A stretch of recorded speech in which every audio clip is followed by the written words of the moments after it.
The Big Picture, an official television report of the United States Army, produced for the armed forces and the American people. Now, to show you part of the big picture, here is Master Sergeant Stuart Quain. Early in the history of warfare, man learned that the best formula for victory was compounded of striking power, mobility, and self-protection. The ability to deliver a hard, fast punch with the smallest possible personal risk is one which has marked successful combat units since ancient times. It is as valid today in terms of modern combat power as it was 4,000 years ago when the first war chariot appeared to confound the enemies of the Assyrians. A hard-hitting, mobile, protected war machine, the chariot was used in one form or another by many tribes and armies for over 3,000 years. While British tribesmen fought from a spiked, two-wheeled war cart, which gave them a heavy battle advantage over their enemies. From Africa, shortly before the time of Christ, came one of the strangest war machines of all time, the four-footed tank of Hannibal's army, the armored elephant. Carrying groups of archers and spear throwers, these formidable beasts terrorized Roman infantry and spearheaded a drive which carried the Carthaginian armies over the Alps and deep into Europe, laying waste large territories of the Roman Republic. With the widespread use of the short sword and the lance, personal armor was developed to a fine art during the 1,000 years following the fall of Rome. The horse became important to the conduct of war in the Middle Ages, and armored combat power was represented for several centuries by the armored-clad knight on his heavily plated steed. Only with the construction of fortified castles and the consequent need for firepower strong enough to breach the walls were any advances in armored combat power made. It was then that the inventive mind of the military ordnance designer applied principles still in wide use today. Mobile but clumsy battering rams, weapons capable of hurling 1,000-pound boulders, and primitive flamethrowers could be driven up against a fortress wall and used to pour destruction upon the luckless defenders. Great breaching towers could move a squad or an army of men against a besieged objective. Archers and crossbowmen, protected by the wall sides of the towers, delivered storms of arrows over castle battlements. By the year 1400, the widespread use of gunpowder on battlefields called forth many changes in defensive and offensive weapons. But the principles behind armored combat power remained valid, and such odd war machines as the great battle car, bristling with lances and bows, cannon and pikes, made its appearance. The first true ancestor of the tank. It was this first motorized armor in World War I which helped break the bloody stalemate on the battlefields of France. The British were the first to develop and introduce the modern armored vehicle to warfare. Winston Churchill, then a minor government official, requested in a letter to Premier Asquith that the British Army build a number of steam tractors with small armored shelters. These vehicles, said Churchill, could carry machine guns, cross trenches, and flatten barbed wire entanglements designed to stop troops on foot. The tank worked, and the Germans tried their model with less success. But Germany learned fast. Hitler's armored Panzer divisions crushed most of Europe underfoot in World War II as they led the drives of the German Wehrmacht.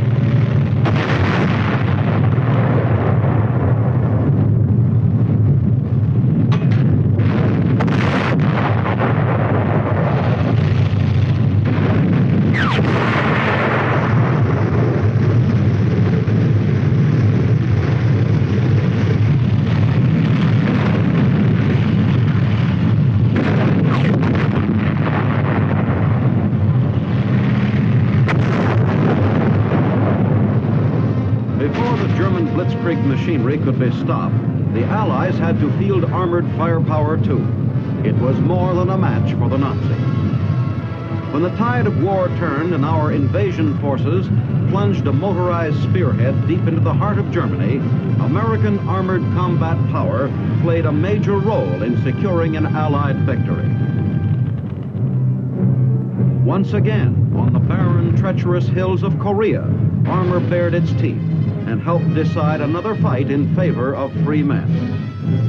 Functioning sometimes as close cover support for infantry action, sometimes as artillery, American tanks and other armored vehicles helped drive the Red enemy from South Korea.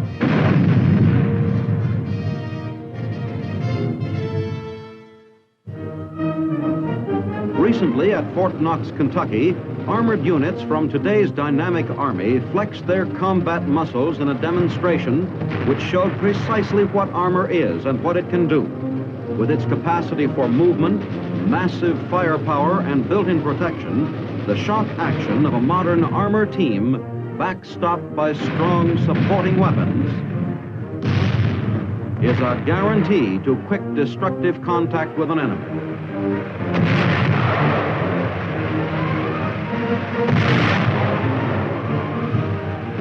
Though scattered widely for protection, armored forces are closely bound by a precise and efficient communication system.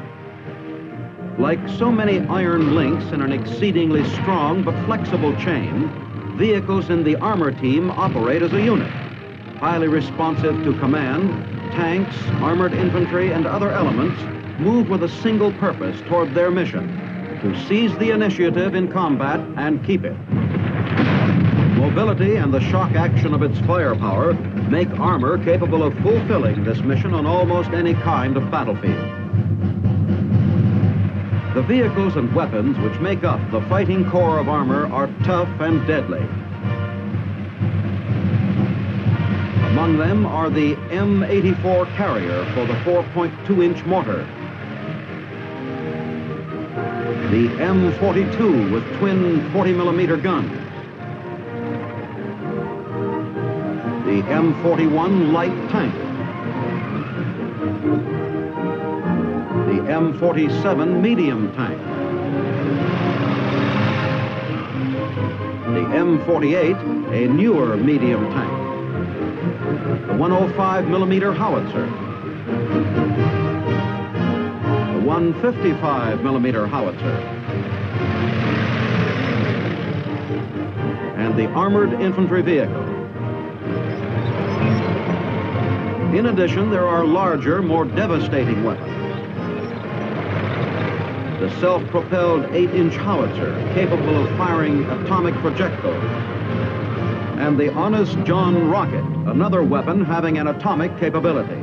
Both of these are today integral to armor's combat power. All of the weapons except the Honest John provide armor protection for their crews. A demonstration of the firepower of these weapons shows their destructive effect on a battlefield. The M42 with twin 40-millimeter guns is used to provide not only ground support, but also defense against low-flying aircraft. When it is used as a fully automatic weapon, it fires 240 rounds a minute. Here's an example of what it can do.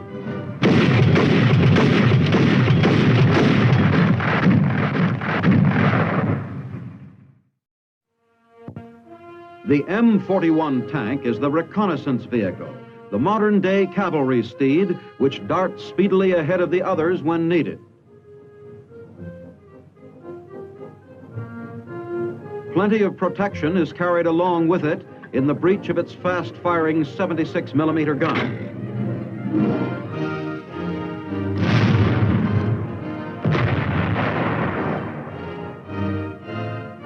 The M47 medium tank is equipped with a heavier gun, a 90-millimeter, whose range is greater.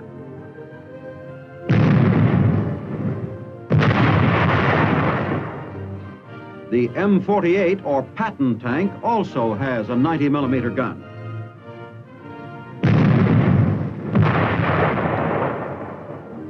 The M52 105mm howitzer provides support from close range for the armor team. Usually it is used for indirect or unobserved fire. Here, however, can be seen its direct fire capability.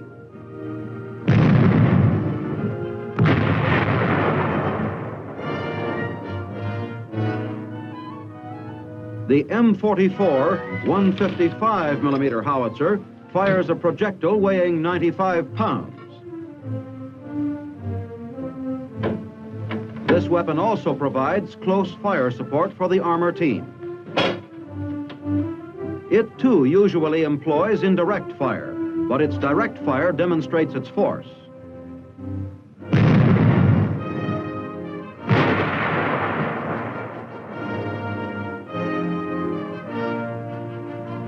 Each vehicle and each weapon demands skilled, trained crewmen working as a team to achieve the full might of armor.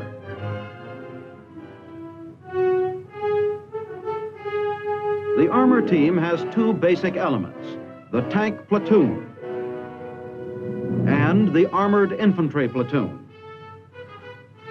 The tank platoon has 5 tanks.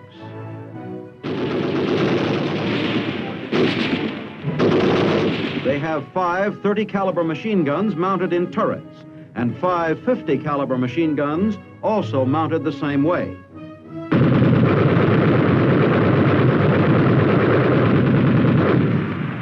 The tank platoon's primary armament consists of 5 high-velocity 90mm guns.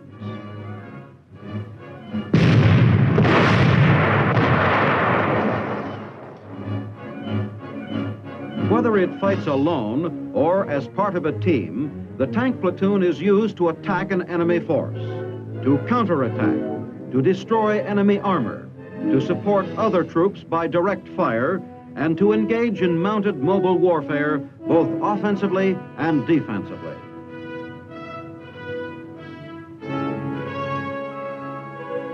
The armored infantry platoon, the other member of the team, gets its mobility from armored vehicles which enable the infantrymen to fight in conjunction with the tanks on the battlefield.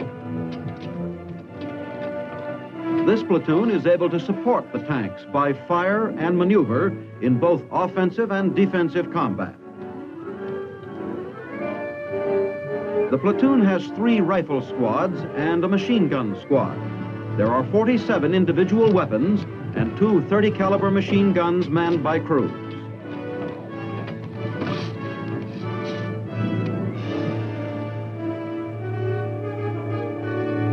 Three additional 30-caliber machine guns are in the carriers, making a total of 5 that can be dismounted and manned on the ground.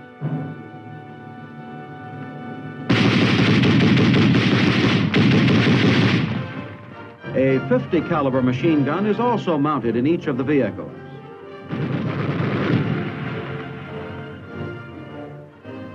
Radio is the chief means of contact, linking together the unit commander and the elements of his command, and the platoon with other units and higher headquarters.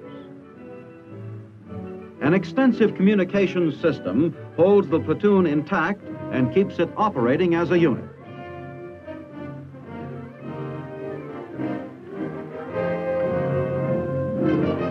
Each armored infantry squad carries a portable radio.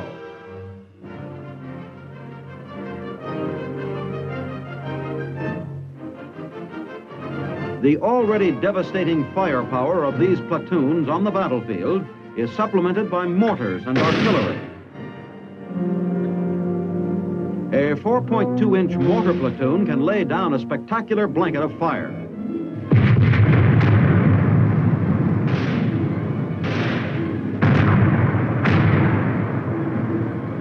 The air bursts fired by a battalion of 105mm howitzers present a lively show.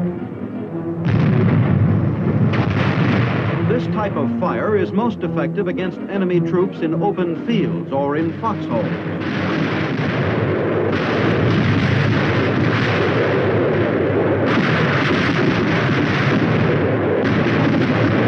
The spectacular effect of all this firepower can be seen when it is delivered on a target at the same time. This non-tactical demonstration represents only about 1/25th of the firepower of the armored division. The support elements lead off.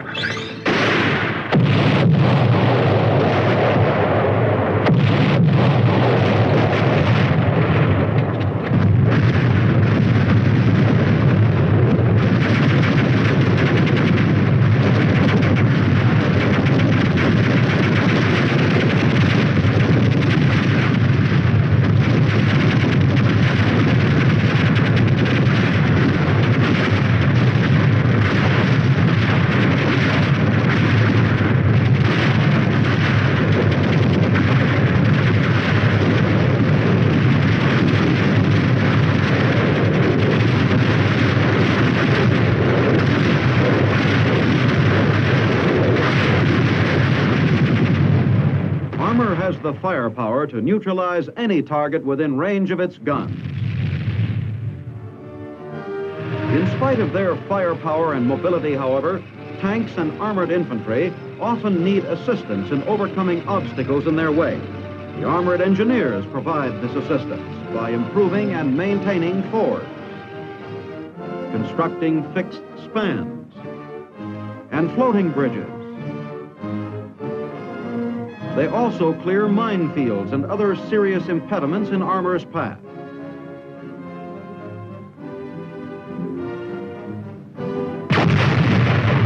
To assist armor's movement, the armored engineers use not only tools that are part of their organizational structure, but expedient means dictated by the necessity of the moment.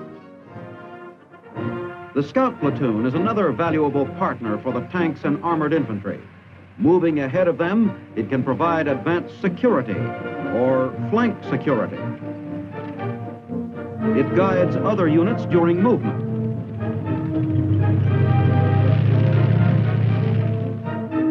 It maintains contact or liaison with adjacent units.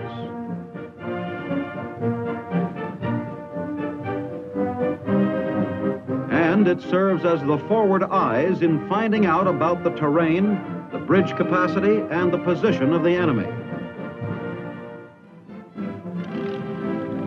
Army aviation is another essential supporting element. Among the aircraft used are the L-19, a standard observation plane, the L-20, a slightly larger craft, the H-13, a mosquito-like helicopter used for reconnaissance, the H-19 helicopter, employed often for the tactical transport of troops, and the awkward-looking H-21 helicopter, which can carry light cargo. Reconnaissance and surveillance of the battlefield, tactical transport of men and equipment are the chief missions of Army aviation.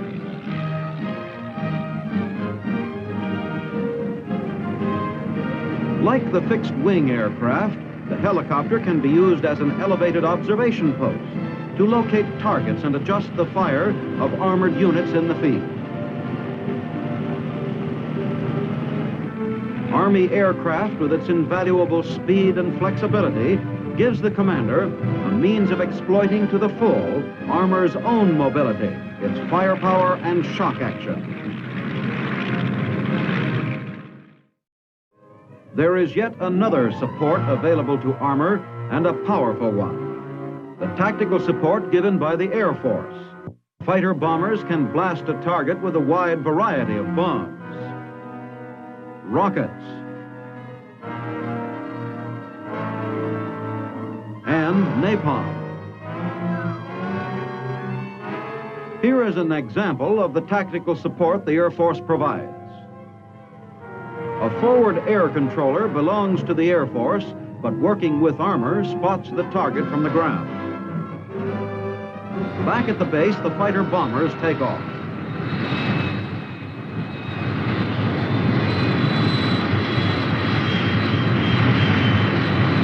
The forward air controller aids them in locating the targets. Once they are spotted, the first flight drops general purpose bombs.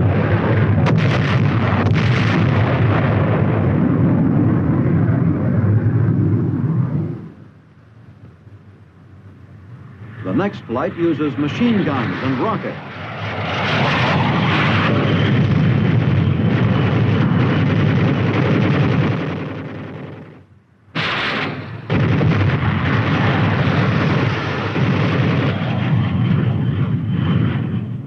And finally, the dug-in enemy is burned out with napalm.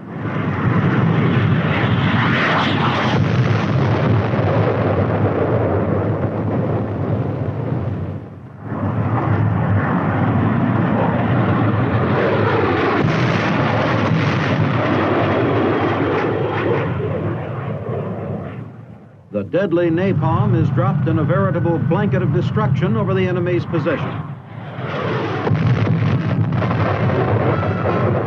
This rain of devastation from the air softens up an entrenched enemy who would be difficult to dislodge with ground weapons alone.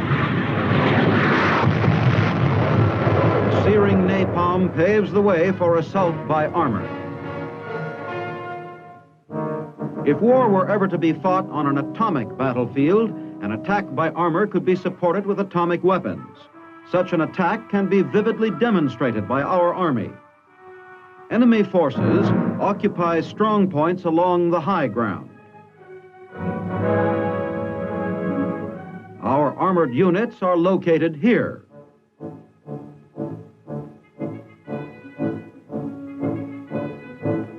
The artillery supporting the attack will fire an atomic cannon with ground zero at this point.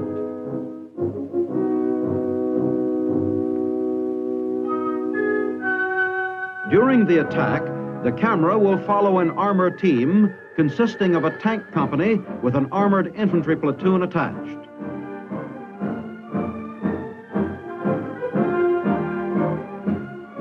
The team will attack along this axis to seize this objective. Here is the position from which the attack will be made and the line of departure.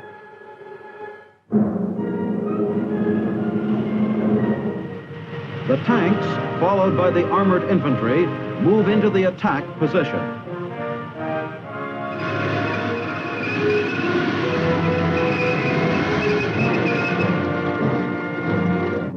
Signal for the assault will be the firing of an atomic burst.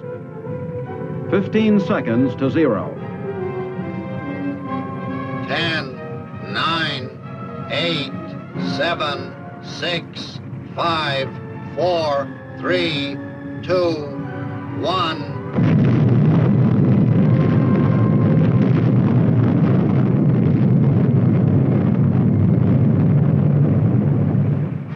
The team moves toward the line of departure.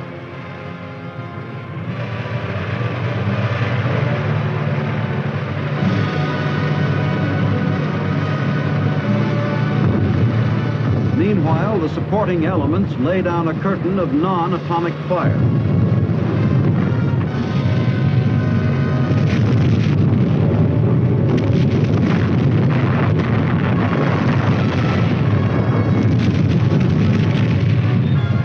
The armor team you are seeing represents only 5% of the combat power of an armored division. Like a deadly tentacle, it moves over the terrain, reaching deep into the heart of the enemy's forces, destroying pockets of resistance which have survived the atomic burst and supporting artillery fire.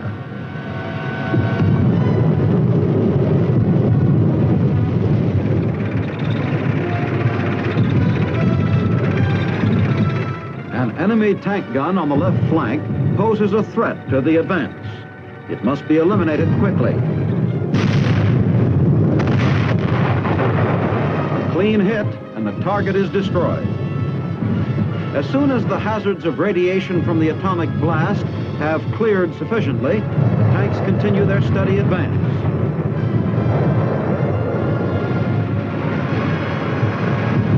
A platoon leader calls for artillery fire on an enemy strong point which stands in his way.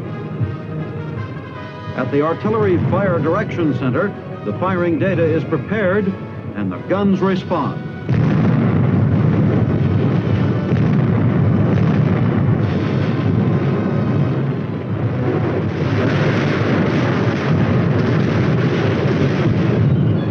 The main main obstacle is destroyed by the barrage. Armor can move forward again, but an enemy bunker is spotted, which the tanks are able to eliminate themselves.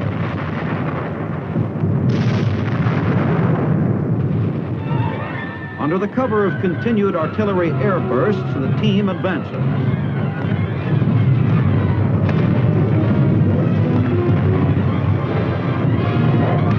As the team approaches its goal, the armored infantry closes up.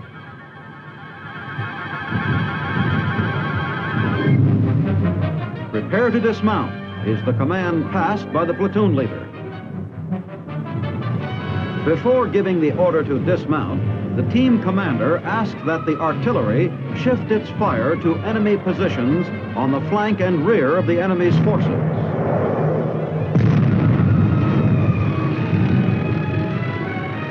Now the infantrymen jump quickly from their carriers and press the attack on foot.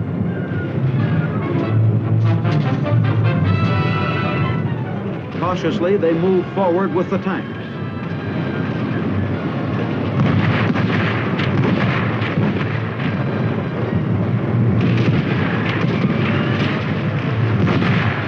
On top of the objective, the armor team continues, while the infantrymen wipe out whatever enemy resistance still remains. The commander reports a success. Our objective is taken.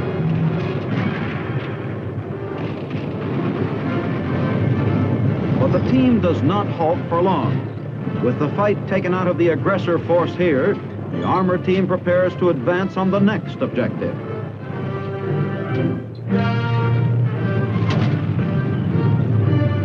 Mobile, rugged, and strong, a rolling mass of destruction, armor churns its inexorable way through the heart of the enemy's defenses, grinding toward the ultimate objective, triumph on the battlefield.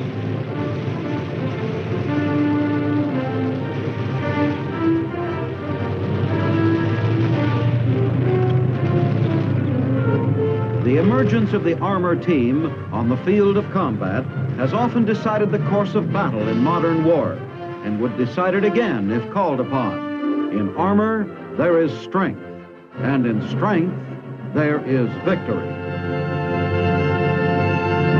Aggressively powerful, fast and mobile under all conditions, the armor team in your Army is a forceful deterrent to any would-be aggressor of the future.